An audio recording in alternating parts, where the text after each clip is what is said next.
स्वागत है। मैं नवीन शर्मा। विगत 3 दिनों से जिस तरह लगातार बारिश हो रही है उससे जनजीवन बहुत ज्यादा अस्त व्यस्त हुआ है। उत्तराखंड में बहुत ही बारिश का जो इस वक्त कहर बरपा हुआ है वो लोग बहुत ज्यादा परेशान है। कोई भी जो है घर से बाहर निकलना लोगों का मुश्किल हो गया है।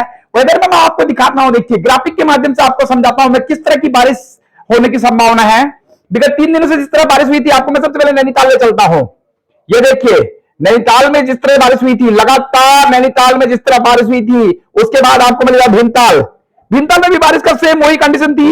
और यहां से अगर हम देखते हैं देहरादून, देहरादून में भी बहुत बहुत ज्यादा वहां पर बारिश देखने को मिली थी। और गौला का स्तर आप देखेंगे लगातार, कोसी का स्तर अगर आप देखेंगे, गौला बैराज का स्तर देखेंगे 18,000 क्यूसेक से पार हो चुका है।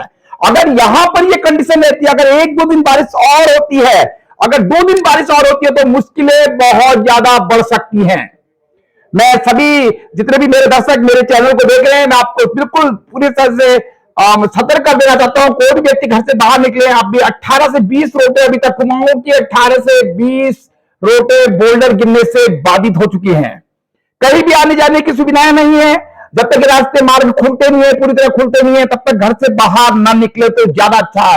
प्रशासन ने भी अलर्ट किया था कि सावधानी बरतें, क्योंकि जिस तरह की बारिश हो रही है लगातार, इस बार शुरू के महीने में बारिश नहीं हुई थी, जुलाई अगस्त सितंबर के जुलाई और अगस्त के महीने में, लेकिन सितंबर के बाद अक्टूबर में जिस तरह बारिश हुई है, इससे कहीं ना कहीं जनजीवन बहुत ज्यादा अस्त व्यस्त हुआ है। जहां तक फसलों की बात करते हैं, फसलों में किसानों के लिए तो बहुत बड़ी समस्या इस वक्त पैदा हो गई है। धान की फसल बुरी तरह बढ़ चुकी है।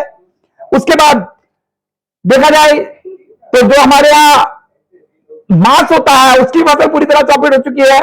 और उसके बाद केवल अगर कहीं कहा जाए तो इस बारिश से केवल अगर किसी ने सोयाबीन जिस व्यक्ति ने लगाई है, सोयाबीन की फसल को थोड़ा सा फायदा हो सकता है। बाकी सारी फसलें पूरे प्लेन से लेकर कुमाऊं की सारी फसलों को भारी नुकसान हुआ है। इस वक्त किसानों के ऊपर बहुत बड़ी आपदा बीती हुई है, क्योंकि जहां पर टमाटर की खेती है, हमारे यहाँ सबसे ज्यादा गोलाबार में टमाटर लगाया जाता है। मैं आपको जो एरिया दिखा रहा था ग्राफिक के माध्यम से, यहां से अगर आप देखेंगे तो नुकसान बहुत ज्यादा हो रहा है। अगर किसानों की स्थिति रही तो बहुत ज्यादा नुकसान का भी आकलन उसके बाद होगा। नुकसान का कितना नुकसान हुआ है उसका जायजा जब लेने के बाद पता चलेगा कि नुकसान कितना हुआ है, और उसकी आगे सरकार द्वारा उसको कितना उस पर जो है काम किया जाता है, सरकार कितना फायदा किसानों को दिला सकते हैं। लेकिन यहां से स्थिति अगर देखी जाए तो किसानों की स्थिति बहुत ज्यादा खराब है। और सभी दर्शकों में बता देना चाहता हूं, अभी भी लगातार बारिश जो है लगातार अपनी चरम सीमा पर है। लगातार बाहर आप देखेंगे लगातार बारिश चल रही है। और अगर इस बारिश में लगातार अगर 1-2 दिन अगर ये बारिश रही तो बहुत बड़ी मुश्किल आने वाली है उत्तराखंड के अंदर। अगर मैं बात कर रहा था कभी भी घर से बाहर जाने से पहले, क्योंकि बहुत ज्यादा सोच लें, अपने रिश्तेदार जहां जहां आपके रिश्तेदार रहते हैं, रिलेटिव लोग हल्द्वानी के अंदर रहते हैं, कहीं भी रहते हैं, उन लोगों को पहले बात कर लें कि हल्द्वानी में आने की स्थिति है कि नहीं है। अगर कहीं नहीं है तो उस कंडीशन पे घर से बाहर ना निकले, क्योंकि जान को जोखिम में डाल के आप नहीं आ सकते। तो मैं ये बात बता रहा था आपको, इसलिए कुमाऊं क्षेत्र के दौरे में जाने से पहले 10 बार सोच लें कि कुमाऊं की स्थिति इस वक्त बहुत ज्यादा खराब है।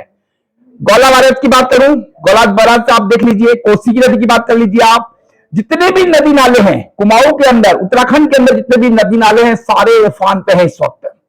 और कोई अनहोनी ना हो इसके लिए प्रशासन ने अलर्ट किया था। मैंने अभी इससे पहले मैं 8 बजे जब मैं रानीबाग क्षेत्र में गया था, वहां पर भी प्रशासन ने जो बाहरी घूमने वाले व्यक्ति हैं उनसे बिल्कुल सख्त रूप से कहा था कि आप लोग यहां मत आइए, और उनको हटा दिया था वहां से। तो इसलिए कोई भी परिवार के कोई भी सदस्य जो है अगर कोई घूमना चाहते हैं, बाहर जाना चाहते हैं, बिल्कुल न जाएं, किसी कंडीशन में न जाएं, क्योंकि स्थिति बहुत ज्यादा भयानक होने वाली है। और अभी भी रुक रुक के जो बारिश हो रही है, ये ऐसा होता है, एक तेज बारिश होती है, तेज बारिश में इतना ज्यादा नुकसान होने की संभावना कम होती है।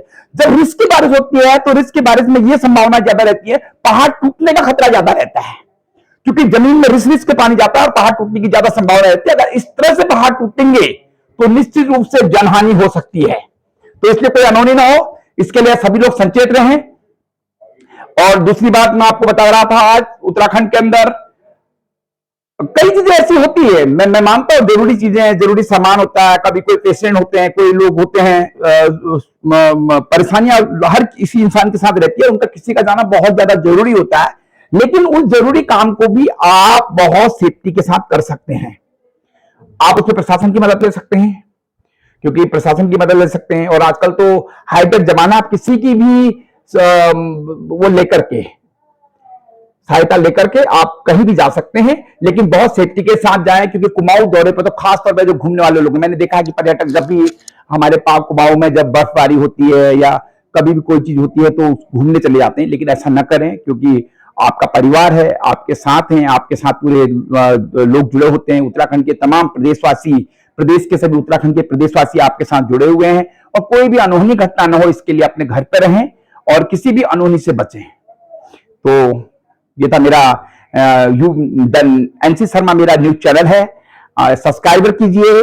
The reason of the heart can not be understood मेरे चैनल का नाम है। Okay bye.